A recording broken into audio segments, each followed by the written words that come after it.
اسلام آباد high court bar, اسلام آباد district bar اور اسلام آباد بار کونسل کے صدور نے مجوزہ آئینی ترامیم مسترد کرتے ہوئے ان کی مداخلت کا اعلان کر دیا ہے۔ مشترکہ پریس کانفرنس سے خطاب میں وکلاء رہنماؤں نے کہا ہے کہ ہم آئین و قانون کے پیچھے کھڑے ہوں گے۔ اس سے پہلے اعلانیہ مارشل لاء کے تحت آئین معطل کیا، اب غیر اعلانیہ مارشل لاء سے آئین معطل کیا جا رہا ہے۔ اسلام آباد کی تینوں وکلاء نمائندہ تنظیموں نے سپریم کورٹ بار سے 63A نظرثانی واپس لینے کا مطالبہ بھی کر دیا۔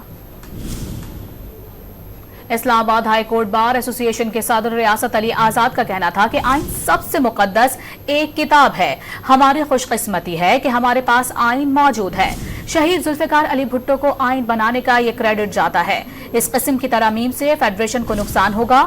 ایک سیاسی کوڈ بنائی جا رہی ہے۔ ترامیم کے بعد سیاسی تعیناتیاں ہوں گی، جو ان کو پسند نہیں ہوگا اس کو یہ آگے نہیں آنے دیں گے۔